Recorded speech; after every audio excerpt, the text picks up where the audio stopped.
मोहतरम सामीन अस्सलाम वालेकुम वरहमतुल्लाहि वबरकातुहू।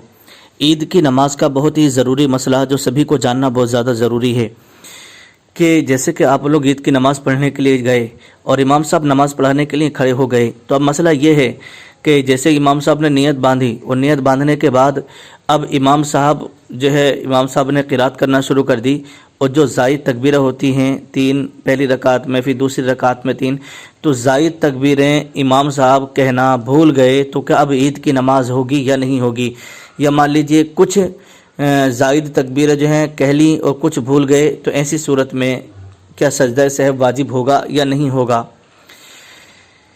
तो देखिए, इन तमाम सूरतों में अगर जैसे कि इमाम साहब ने नियत बांधी और नियत बांधने के बाद में अब उन्हें सना पढ़ी, सना पढ़ने के बाद उन्हें तकबीरें कहना थी, अब वो ज़ायद तकबीरें उन्होंने कही नहीं बल्कि उन्होंने क़िरात शुरू कर दी, सूरह फातिहा पढ़ना शुरू कर दी।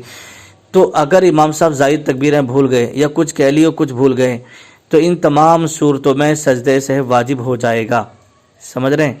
सजदे सहव वाजिब हो जाएगा, मगर जमात कसीर हो तो, है ना। अब जाहिर सी बात है ईद की नमाज़ में बहुत ज़्यादा लोग रहते हैं, अब तो जाहिर सी बात है लॉकडाउन चल रहा है तो 5 ही लोगों की इजाज़त है, लेकिन जहाँ भी मतलब मसला जो है वो यही है, अगर ज़्यादा लोग हों, मतलब लोगों की कसरत हो, तो जो सजदे सहव वाजिब हुआ है फिर वो लोगों की कसरत की वजह से सजदे सहव नहीं करना होगा। समझ रहे हैं?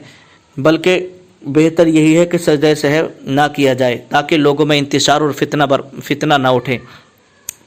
तो आपसे जो ज़ायद तकबीरें छूट गई हैं, तो अब आप जो है सजदे सहव नहीं करेंगे बल्कि बगैर सजदे सहव के ही आप सलाम फेर देंगे और आपकी नमाज ईद की हो जाएगी।